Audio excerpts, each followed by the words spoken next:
What is up? This is your LA in a minute, and today is August 18th, better known as 818 Day, at least to residents of the San Fernando Valley. And this is the first known photograph of the San Fernando Valley taken in 1873. So I wanted to go back in time and trace the history of the San Fernando Valley and celebrate 818 Day. Let's get into it. This is a 19th century photograph of what we now know as Rancho Los Encinos in Encino. But for thousands of years prior, this was a village of Paxquigna, an important crossroads of culture and language for the native and indigenous people that were the first inhabitants of the San Fernando Valley. Rancho Los Encinos still exists today, and it's underappreciated considering its historical significance. Now it has a visitor center, a museum, buildings, grounds to explore, and that natural spring has been turned into a lake shaped like a Spanish guitar. But the oldest existing structure in the San Fernando Valley is the San Fernando Mission, which was founded at the ancient site of Cahuenga, and it was the 17th of 21 Spanish missions established in Alta California and named after Saint Ferdinand. It's also the namesake of the San Fernando Valley. The mission was secularized in 1834, but it was made a church again in 1920 and is still one of the most beautiful buildings on some of the most beautiful grounds in all of Los Angeles. One of the most important moments in not just San Fernando Valley history, but Los Angeles history was the Treaty of Cahuenga, an 1847 agreement that ended the conquest of California and resulted in a ceasefire between the United States and Mexico. The treaty ended the Mexican-American War, and it was signed by John Fremont and Andres Pico, two people who loom large in California history, and the Campo de Cahuenga stands right across the street from Universal Studios, commemorating the signing of the treaty. A huge moment for the Valley and also Los Angeles happened on July 14th, 1876, when the San Fernando Tunnel opened up, connecting Newhall to the San Fernando Valley. This was the third largest tunnel in the United States, and most importantly, it was the main connecting line between San Francisco and Los Angeles. What that tunnel and railroad facilitated was farming and agriculture in the San Fernando Valley, led by Isaac Lankershim and Isaac Newton Van Nuys. At one point, they were the largest wheat exporters in the world.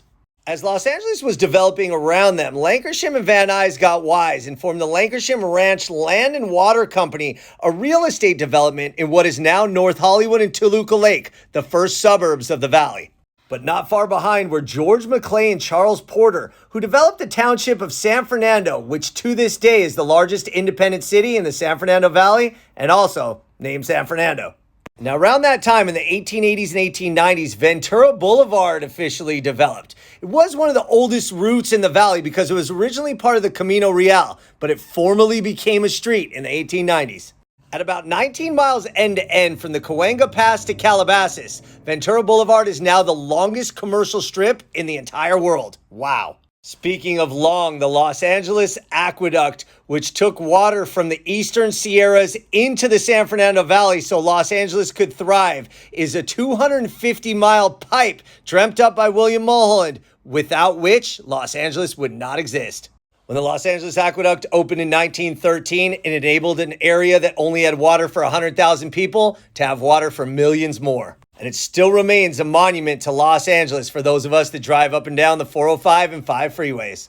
Another monument to the valley is the Nuys Airport, which opened up in 1928 by a small group of private citizens who used it mostly for general aviation, but it soon became used for Hollywood stars and filming movies such as Casablanca.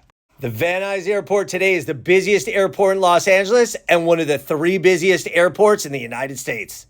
Once the Nuys Airport was in full swing, the valley's population boomed and it moved from agriculture to suburbs, and the San Fernando Valley's population quintupled between 1945 and 1960. But that couldn't have happened without the 405 freeway, the San Diego Freeway, which opened its route to the valley on December 21st, 1962. And oh yeah, the first traffic jam happened 1 hour later, literally. And you can't talk about the valley without talking about Cal State Northridge, which actually opened as San Fernando Valley State and was originally supposed to be in Baldwin Hills until a meeting in 1952 when they said that the satellite college would be better placed in the valley. CSUN is one of the finest academic institutions in Los Angeles and California and has an estimated $2 billion per year economic output for the city of Los Angeles. In the 1960s and 70s, the Valley was establishing its cultural identity, and with police cracking down in East Los Angeles, Van Nuys Boulevard became the capital for cruising a tradition that still continues to this day.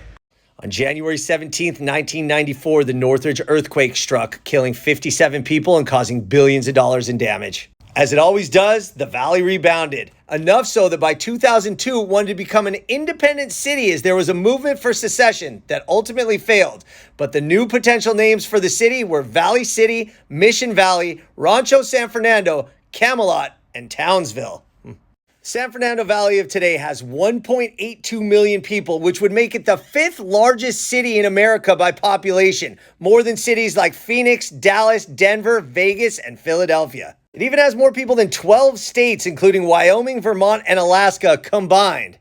Oh yeah, and what about that 818 area code? Well, on January 7th, 1984, the 818 was officially put into service, making Los Angeles one of the first official cities to have multiple area codes. Go ahead and enjoy your August 18th. It's 818 Day, and we love the Valley. All right, LA, it's been a minute.